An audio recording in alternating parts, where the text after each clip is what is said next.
Tu veux prendre du muscle, mais tu te perds dans les millions de conseils contradictoires qu'on voit sur internet? La plupart des gens pensent qu'il suffit de soulever de lourdes charges et manger des protéines pour être musclé. Mais en réalité, 90% des pratiquants stagnent parce qu'ils ignorent le système précis derrière la construction musculaire. Dans cette vidéo, je vais te donner les 3 règles indispensables que j'utilise avec mes clients pour les faire passer de débutant à physique athlétique. Entraînement intelligent, nutrition calibrée et le pilier que tout le monde néglige. Je m'appelle Johan Dumont, je suis coach sportif en ligne et je suis actuellement en train d'aider des personnes comme toi à reprendre leur physique en main après des années de laisser aller. Ta règle numéro 1 de la prise de muscle: ton entraînement ne consiste pas juste à soulever des poids, c'est quelque chose de bien plus précis que ça. Puisque l'entraînement contre résistance va être la chose primordiale pour te faire prendre du muscle, je vais le décliner en plusieurs points. D'abord, on va parler de l'intensité optimale. Alors ça veut dire quoi? Ça veut dire que tu dois trouver le sweet spot entre pas assez d'intensité et trop d'intensité. Si tu mets trop d'intensité tout le temps à l'entraînement, tu vas stagner parce que tu n'auras plus l'énergie nécessaire, tu n'auras pas assez de récupération pour pouvoir réitérer tes efforts. À l'inverse, si tu mets pas assez d'intensité à ton entraînement, tu ne produis pas assez de stimulus sur ton muscle pour qu'il s'adapte. J'ai fait partie de ces personnes qui pensaient qu'il fallait être à l'échec musculaire tout le temps pour pouvoir progresser. Résultat des courses, je me suis très vite retrouvé en train de stagner. Je me suis alors formé sur le sujet et j'ai découvert que la périodisation de ton effort était la clé. En effet, dans tous les sports de performance, on parle de périodisation de l'entraînement. La musculation ne fait pas exception. J'ai donc périodisé mon entraînement et je n'ai jamais cessé de progresser depuis de façon linéaire. Pour réussir à périodiser ton entraînement, tu vas devoir connaître la surcharge progressive. Qu'est-ce que c'est? En vrai, c'est un concept tout bête. Quand on fait une programmation, on donne une fourchette de répétition. Ta première étape, ça va être de trouver ta charge de travail dans cette fourchette de répétition. Pour trouver ta charge de travail, il te suffit de choisir une charge et d'aller à l'échec dessus. Si tu es dans ta fourchette haute de répétition, c'est gagné, tu as trouvé ta charge de travail.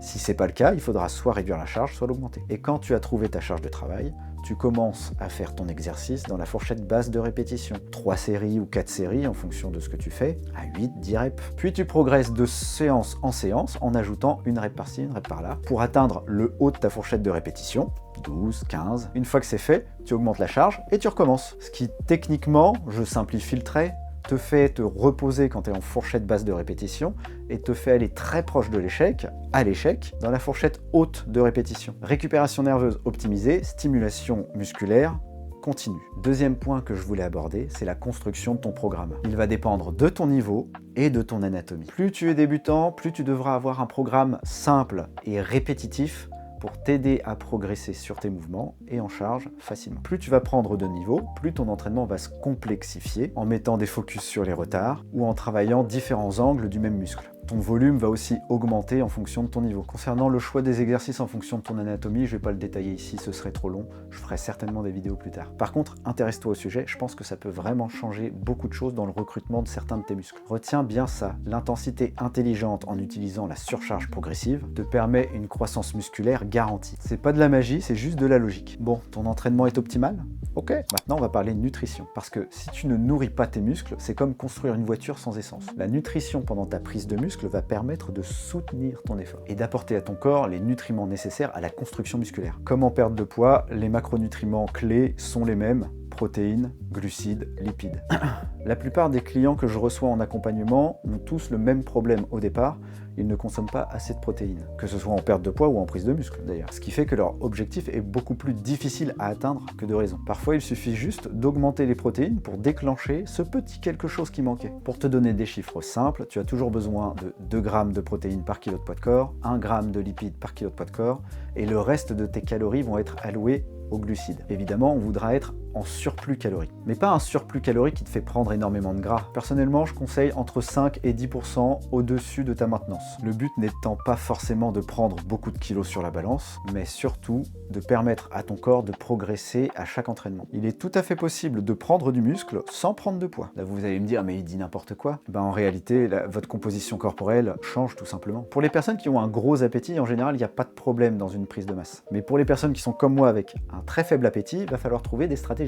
Une stratégie possible, c'est d'augmenter un petit peu son apport en lipides, qui, je le rappelle, sont un peu plus caloriques que les protéines et les glucides. Une seconde stratégie va être de boire ces calories avec des milkshakes protéinés, des smoothies protéinés, parce qu'il s'agit d'un aliment peu rassasiant finalement, parce qu'il est liquide et facile à digérer. Et donc par conséquent, tu es capable de manger plus. Ce qui peut aussi changer beaucoup de choses pour ta prise de muscle, c'est le timing de tes repas. Si tu mets une bonne partie de tes glucides et de tes protéines avant et après ton entraînement, en laissant de côté les lipides qui ralentissent ta digestion, tu vas permettre à ton corps d'avoir les protéines et les glucides dont il a besoin pour son entraînement. Avant, ça va lui permettre d'utiliser ces nutriments pendant l'entraînement, et après, ça va permettre de réduire le catabolisme, c'est-à-dire la destruction des cellules, et ça optimisera ta récupération musculaire. Donc finalement, la nutrition, elle n'est pas si compliquée, hein. C'est une question de respect de tes quotas et de respect de tes timings. Comme ça, tes muscles ont tout ce qu'il faut, simple, efficace, résultat garanti. Et maintenant, la règle que 90% des pratiquants ignorent complètement, et ça ruine tous leurs efforts. Si tu négliges ta récupération, tes muscles ne peuvent pas se construire correctement. En effet, tu vas favoriser le catabolisme à l'anabolisme. C'est des mots un peu compliqués juste pour dire que tes muscles se barrent ou tes muscles se construisent. La règle, elle est simple. À l'entraînement, tu mets du stimulus sur tes muscles pour les faire grossir. Mais ton corps, il ne crée pas des adaptations en un claquement de doigts. Il lui faut du temps pour créer ces adaptations, et du repos, et des nutriments. Tu vas devoir traquer ton sommeil, entre 7 et 9 heures, dépendamment des personnes. Et ça, c'est non négociable. Hormones de croissance, régénération tissulaire, récupération nerveuse. Donc quelles vont être les stratégies pour améliorer son sommeil? Dans un premier temps, ce qu'on pourrait introduire, c'est de manger un petit peu plus de glucides le soir, qui favorise l'apaisement, la baisse du cortisol et donc un endormissement un petit peu plus facilité. On peut aussi introduire une routine de coucher.